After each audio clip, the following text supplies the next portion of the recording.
Sejam todos bem-vindos ao canal TV CEAH. Antes de iniciarmos o estudo de hoje, clique em gostei, se inscreva no canal e compartilhe para ajudar a divulgar os seus conteúdos. Hoje nós vamos estudar sobre as desigualdades sociais. Pergunta 806 e 807.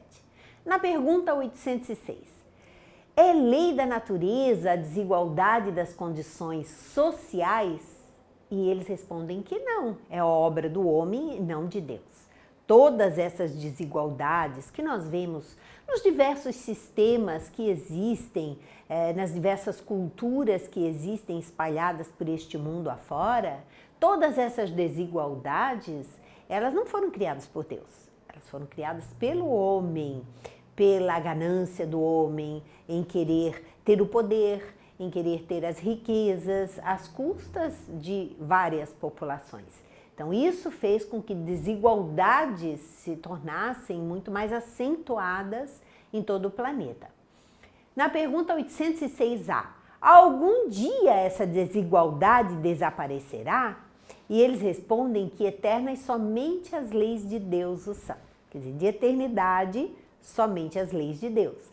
Não vês que dia a dia elas gradualmente se apagam? Essa desigualdade vai se apagando no dia a dia? Desaparecerá quando o egoísmo e o orgulho deixarem de predominar. É claro que quando o nosso planeta se adiantar, na medida em que nós adentrarmos um mundo de regeneração, novos sistemas políticos aparecerão, novas compreensões, novas religiões, um desenvolvimento moral maior do ser humano, deixando o orgulho, as vaidades, o egoísmo, o poder, a ganância de lado, vão fazendo com que as mesmas oportunidades serão dadas para todos. E eles continuam, restará apenas a desigualdade do mérito, do esforço pessoal, daquele que se dedica mais ou menos. Dia virá em que os membros da grande família dos filhos de Deus deixarão de considerar-se como de sangue mais ou menos puro. Só o espírito é mais ou menos puro e isso não depende da posição social. Então, da época de Kardec para cá, muita coisa já se modificou, as divisões sociais, as castas, muita coisa se transformou na sociedade.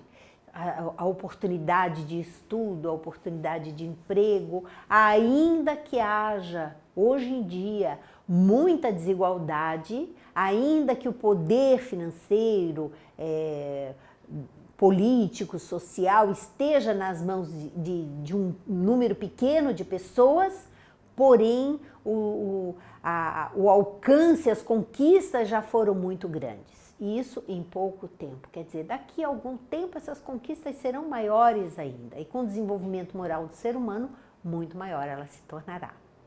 Na pergunta 807, que se deve pensar dos que abusam da superioridade de suas posições sociais, para, em proveito próprio, oprimir os fracos, e aqueles que abusam do seu poder, do seu dinheiro, da sua condição melhor, para abusar daqueles que são mais fracos. Merecem anátema. Ai deles, serão a seu turno oprimidos. Renascerão numa existência em que terão de sofrer tudo o que tiverem feito sofrer aos outros. Isso a doutrina espírita nos deixa muito claro.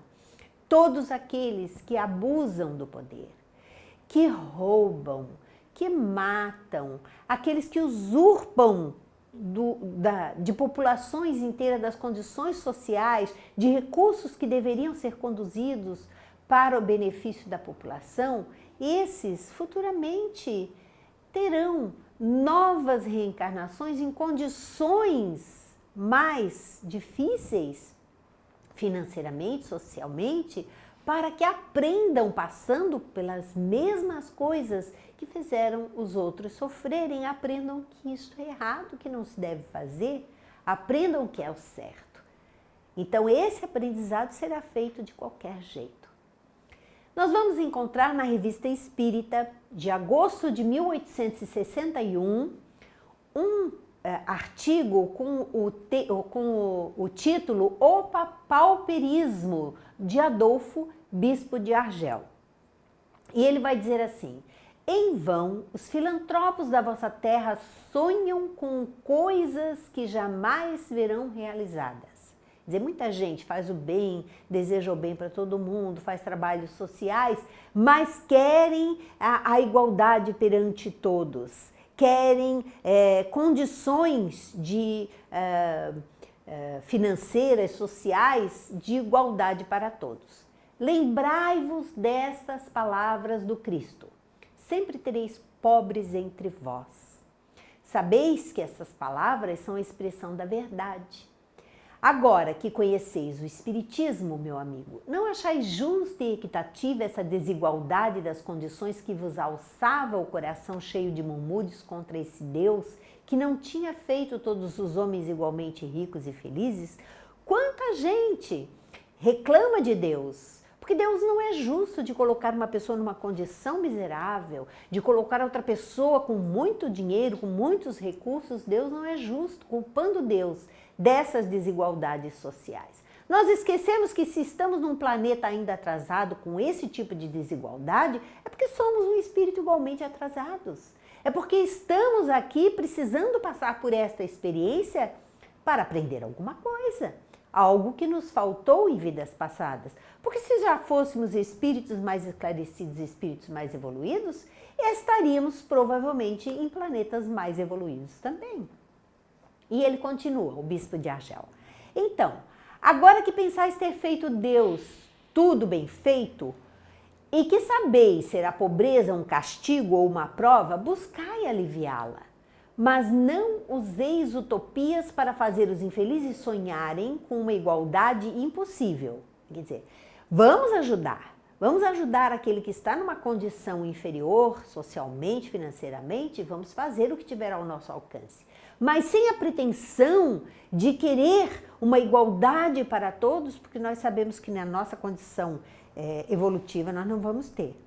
Certamente, por uma sábia organização social, é possível aliviar muitos sofrimentos. E é isso que se deve ter em mira, mas pretender fazê-los todos desaparecer da face da Terra é uma ideia quimérica. Sendo a Terra um lugar de expiação, sempre haverá pobres que expiam nessa prova o abuso dos bens que Deus os havia feito os dispensadores e que jamais conheceram a doçura de fazer o bem a seus irmãos, que entesouraram moeda por moeda para amontoar riquezas inúteis a si mesmo e aos outros, que se enriqueceram com os despojos da viúva e do órfão. A gente só aprende passando pelas mesmas situações para que a nossa mente fique gravado em nós, espíritos, o que é errado, o que não se deve fazer. Então esses são muito culpados e seu egoísmo terá consequências terríveis. Contudo, guardai-vos de ver em todos os pobres culpados em punição.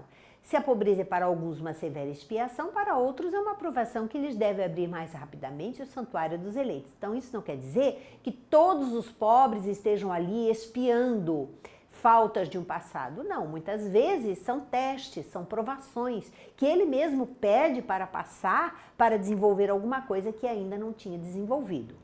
Sim, sempre haverá pobres e ricos para que uns tenham o mérito da resignação e outros o da caridade e do devotamento. Quer sejais ricos ou pobres, estáis num terreno escorregadio que vos pode precipitar no abismo e num declive no qual só as vossas virtudes vos possam reter.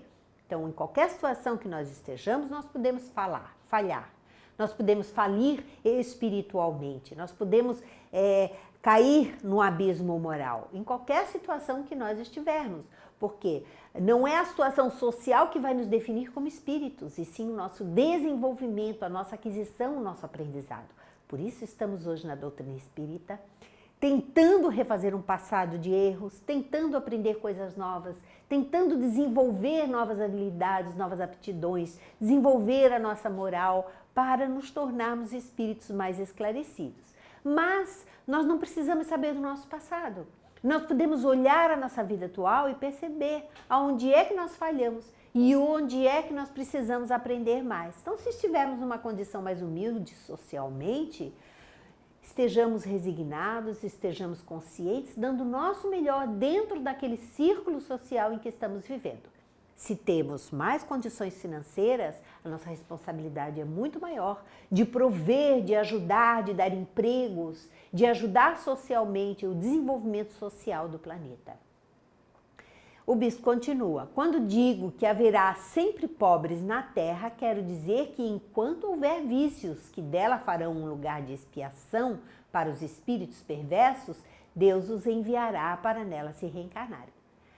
Para seu próprio castigo e para o castigo dos vivos. Merecei por vossas virtudes que Deus não vos envie senão bons espíritos, e de um inferno fareis um paraíso terrestre.